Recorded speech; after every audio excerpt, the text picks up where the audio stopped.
నల్ల ఆదిరెడ్డి గారు తర్వాత సెంట్రల్ కమిటీకి వెళ్ళాక ఎవరు వచ్చారు? అప్పుడు ఇది జగన్ వచ్చారు. జగన్ అలియాస్ శీలం నరేష్.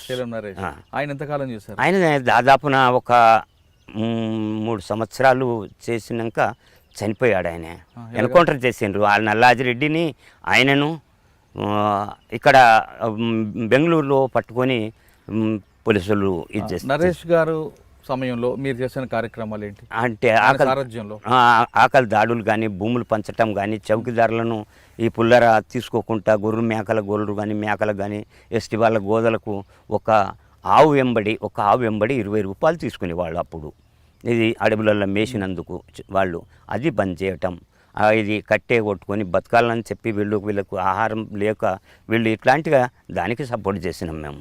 అట్లాంటిగా అప్పుడులో మీరు గెరిల్లా వార్లు ఏమున్నాయా? ఉన్నాయి. ఏమున్నాయి? అట్లా గెరిల్లా దాడులు చేసేటప్పుడు అంటే కొన్ని ఎక్కడ అంటే ఇప్పుడు ఇక్కడ రంగంపేట అని ఉంటుంది. రంగంపేటలో మేము ఆకలి దాడి చేసినాక పోలీసు వాళ్ళు వచ్చారు. వచ్చినాక ఏమైంది కదంటే పోలీసు వాళ్ళు వచ్చినాక ఇక్కడ గుండారం ఉంటుంది, అక్కడ దాడి చేసి మేము టచ్ చేసినాం. అక్కడ ఫైరింగ్ స్టార్ట్ చేసారు మాకు మీద. సిరిసిల్ల ఏరియాలో ఫైరింగ్ స్టార్ట్ చేస్తే తిప్పి కొట్టినాం పోలీసు వాళ్ళను. అంటే పోలీసు వాళ్ళు కూడా అందులో పేదోళ్ళు ఉన్నారు. ఎక్యూట్ షూటింగ్ చేయలేకపోతారు వాళ్ళు. ఎట్లా ఎక్యూట్ షూటింగ్ చేయలేకపోతారు? వాళ్ళు కూడా పేదోళ్ళే, కరెక్ట్ షూటింగ్ చేయరు మా మీద. వాళ్ళు కూడా పేదోళ్ళే. ఎందుకోసం అంటే ఇట్లాంటిగా వ్యక్తులు ఎట్లా ఉంటారంటే ఇప్పుడు ఎస్టీ వాళ్ళు చాలామంది ఏది పోలీసు దాంట్లో పోయినరు. అట్లా కొందరు ఏ రకంగా ఉంటారంటే వాళ్ళు వాళ్ళ ప్రమోషన్ కోసం చేస్తారు. కొందరు ఎస్టీ వాళ్ళు అయినప్పుడు కూడా ఏది లంబాడి కావచ్చు, గోండు కావచ్చు, కోయ కావచ్చు, చెంచు కావచ్చు, కొండరెడ్డి కావచ్చు, వాల్మీకులు కావచ్చు, ఇట్లాంటిగా వాళ్ళు చేస్తారు వీళ్ళు. అంటే అట్లాంటప్పుడు ఇక్కడ నిజామాబాద్ జిల్లాలో చెప్పి ఎస్ఐ ఉండే ఎల్లంబాడే, ఆయన చాలా మంది రాతోడు ఆయన చాలా వరకు తండల మీద పడి కూడా ఆయన కులము మన లెక్క, మనం అడవులలో బతికిన వాళ్ళం అడవి లెక్క కాకుండా క్రూరంగా ప్రవర్తించేది ఆయన. అట్లాంటి కొందరు ముస్లిమ్స్ వాళ్ళు చేసిన క్రూరమైన పని ఒకటి చెప్పండి. చాలా వరకు చేసిండు. ఎన్కౌంటర్లు చేసిండు ఆయన. ఎన్కౌంటర్లు కూడా చేసిండు. దాడులు చేసుకుంటూ ఒక్కొక్కళ్ళను మరీ తుక్కు కొట్టడం, పేర్లు చెప్పటం, పెట్రోల్ ఎక్కించటం, అట్లా కరెంట్ షాక్ పెట్టడం, ఇట్లాంటి ఈ గోళ్ళని పీకేసిండ్రు. అయ్యో ఆయన కాదు, నాకు కాదు, వేరే వాళ్ళకి. ఇప్పుడు ఇక్కడే నాకు గోళ్ళు పీకేసారు, నాకు కూడా పెట్రోల్ ఎక్కిస్తారు, నాకు బీర్సీస కొట్టింగ్ ఇట్లాంటిగా చాలా వర్క్ చేసిండ్రు. నేను సరెండర్ అయినప్పుడు కూడా జైల్లోకి బయటకు తీసి నన్ను రకరకాల ఎవరి కోసం వాళ్ళు హింస? నన్ను ఏమని అడిగేవారు? దళం ఎక్కడెక్కడి నుంచి, నీకు వెపన్స్ ఎక్కడి నుంచి వచ్చినాయి, మీరు గ్రెనేడ్స్ ఎక్కడి నుంచి తీసుకుంటారు, మీరు ఎట్టెట్లున్నది, మీ మూమెంట్ ఏంటిది అది. కానీ ఇన్ని చిత్రహింసలు పెట్టినా కానీ, కనీసం చిత్రహింసలు పెట్టినా కానీ నా నుంచి కనీసం ఒక్క ఇంటికే మందం కూడా తీసుకోలేదు వాళ్ళు. ఆ సాగు కొప్పుకున్నాను నేను, సిద్ధమైపోయి ఇక చనిపోతా అనుకున్నాను. నేను చనిపోతా అని చెప్పి నేను చనిపోతే నేను ఒక్కొని చనిపోతా, వందలాది కుటుంబాలు నిరాశ అయిపోతుంటాయి. మేము సాగుకైనా సిద్ధపడి ఈ రకంగా ఉండేవాళ్ళం మేము. సార్, నరేష్ గారు ఎన్కౌంటర్ అయినప్పుడు ఆయన మీకు ఏమనిపించిందండి? ఇక బాగా ఇక ఎట్లుంటుంది అంటే బాగా ఇది ఎందుకు మీ నుంచి మైదాన ప్రాంతానికి వచ్చాడు? ఎవరు? నరేష్ గారా? అంటే పార్టీ సెంట్రల్ కమిటీ వాళ్ళు ఎక్కడ పంపాలను అక్కడ, ఏ రకంగా ఇప్పటి నుంచి ఎట్లా పంపాలను అది. మాధవరెడ్డి గారు ఎన్కౌంటర్ మాధవరెడ్డి గారు బ్లాస్టింగ్ ఆయన ఉన్నాడు. హోమ్ మినిస్టర్ మాధవరెడ్డి బ్లాస్టింగ్ అప్పుడు కూడా ఉన్నారు ఆయన. అట్లా కొన్ని బ్లాస్టింగ్లలో కొన్ని దాంట్లో చాలా వరకు పాల్గొన్నాడు ఆయన. కానీ వాళ్ళు గుర్తొస్తే పానం మీరు అడుగుతుండ్రు కాబట్టి ఇక నా కడుపులో అది బాడీ తట్టుకోకుండా అంత దుఃఖం వస్తుంది. వాళ్ళు అంత మంచి వ్యక్తులు వాళ్ళు. చాలా అంటే వాళ్ళు యాదికి వస్తున్న శంకర్ కానీ, నరేష్ కానీ, నల్లాజిరెడ్డి కానీ, శ్యామ్ ఇది పులింజయ్య కానీ, వీళ్ళు చాలా అంటే మరీ దగ్గర ఉండేది నాకు. అట్లా బాగా ఇది ఉండేది వాళ్ళు. అంటే వాళ్ళ ముగ్గురు గుర్తుకొచ్చినప్పుడు మీకు బాధగా వస్తూ ఉంటా. అంటే వాళ్ళతో అంత అనుబంధం మీకు ఉంది. అనుబంధం బాగుంది. అంటే వాళ్ళు ప్రజల కోసం అంత త్యాగం చేశారు. ఆ త్యాగం చేసి త్యాగమూర్తులు కదా వాళ్ళు. ఇప్పుడు నిజమైన కమ్యూనిస్టులు అయిపోయినారు కదా వాళ్ళు. సర్గస్తులు అయితే నిజమైన కమ్యూనిస్టులు అయిపోయినారు. నిజంగా వాళ్ళు త్యాగాలు మాత్రం మర్చిపోని త్యాగాలు. అన్న మీరు నల్ల ఆదిరెడ్డి గారు, శైలం నరేష్ గారు తర్వాత ఎవరు వచ్చారు? శంకర్ వచ్చారు.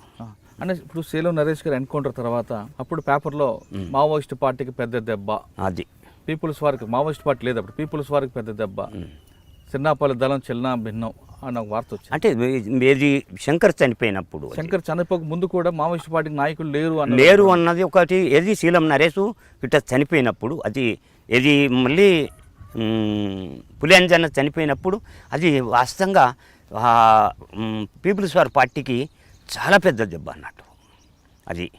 అట్లాగే అదే మూమెంట్ లోపల ఇది మన పల్నాడు ఏరియాలో సూర్యం చనిపోవటం, అక్కడ పల్నాడు గుంటూరు జిల్లా పల్నాడు ఏరియాలో సూర్యం చనిపోవటం, ఇక్కడ అంజన చనిపోవటం, చాలా వరకు దెబ్బ బాగానే అయింది అప్పుడు. అట్లా తర్వాత ఎవరు వచ్చారు? అక్కడి నుంచి ఇక శీలం నరేష్ చనిపోయినాక అట్లాంటిగా శంకర్ వచ్చిండు. శంకర్ వచ్చినప్పుడు శంకర్కి అప్పుడు పార్టీలో ఉన్నారు అప్పటికే చాలా రోజులు అయింది, చాలా రోజుల నుంచే ఉన్నారు. అప్పుడు రాష్ట్ర కమిటీలోకి వెళ్ళిపోయింది ఆయన, ఇది శంకరు. అట్లా మార్కండే శంకరు.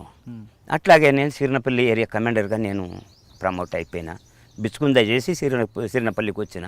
అప్పుడు మళ్ళీ ఈ జనశక్తి వాళ్ళతో దాడులు మొదలైనవి. మాకు దాడులు మొదలైనప్పుడు ఏమైంది, ఇక మా వాళ్ళని ఎక్కడ పడితే అక్కడ ఇచ్చి కొట్టడం, చంపటం, ఇట్లాంటిగా దాడులు.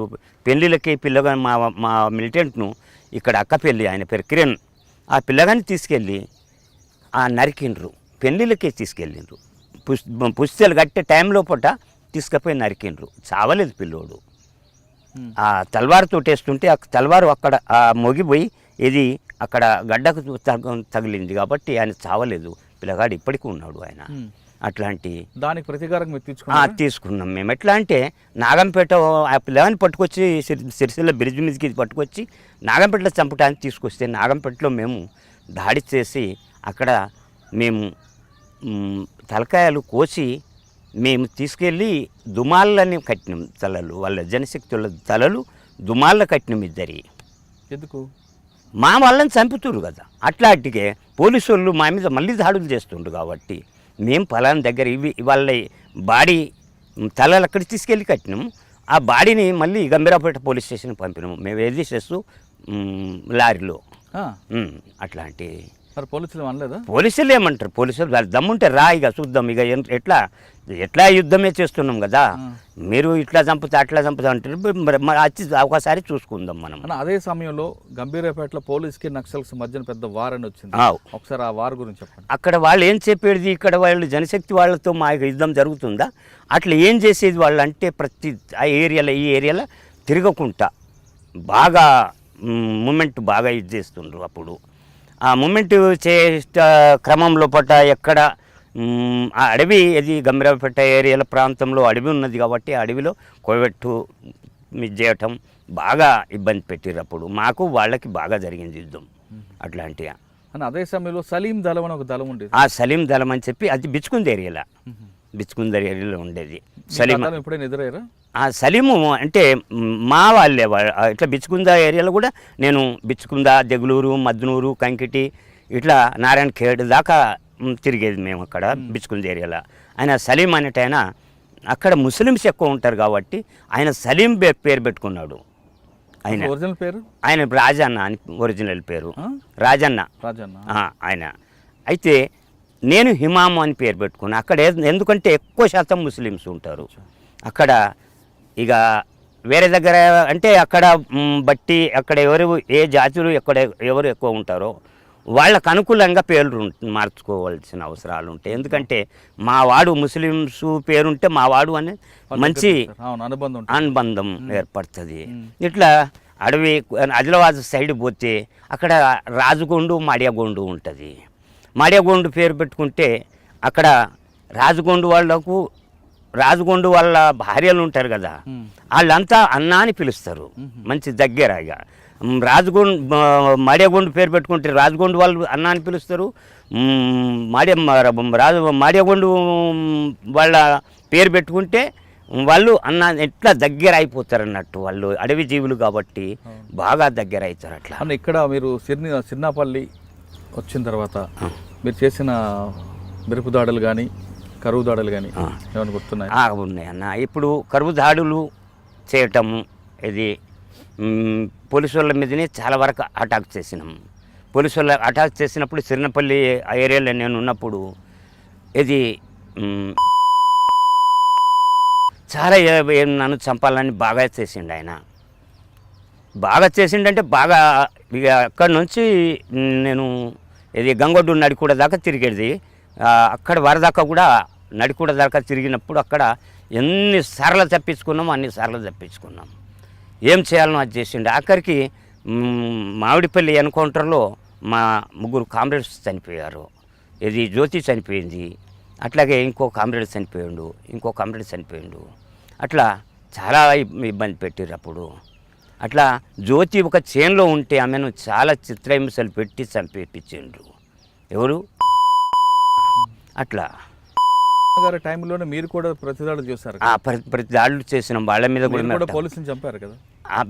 అవి జరుగుతూనే ఉన్నాయి. అవి యుద్ధం అది. పోలీస్ స్టేషన్ మీద దాడులు ఉన్నాయా? పోలీస్ స్టేషన్ కాకుండా రైల్వే స్టేషన్లో ఏ railway station? Sirinapalli railway station నుంచి వెపన్స్ సీజ్ చేసినాం.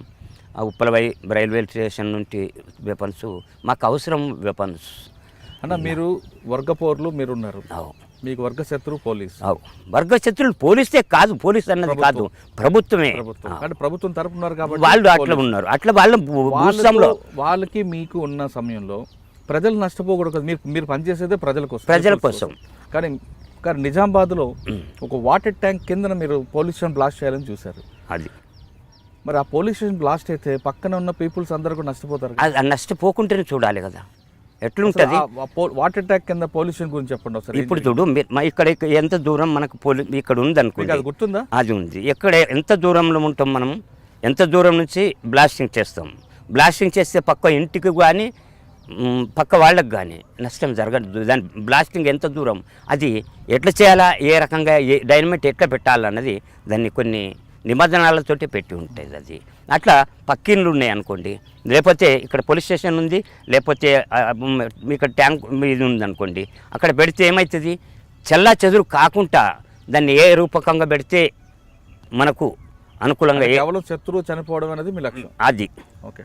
కానీ వాటర్ ట్యాంక్ పక్కన పోలీస్ స్టేషన్ ఒకవేళ బ్లాస్ట్ అయ్యి ఉంటే వాటర్ ట్యాంక్ కూడా కూలిపోయేది, దాంతో చుట్టుపక్కల ప్రజలకి నష్టం జరిగేది, ప్రజలకు కూడా నీరు లేకుండా ఉంటుందని అప్పుడు పోలీసులు ఒక ప్రకటన చేశారు. అది వాళ్ళు చేసింది అది కరెక్ట్ కాదు.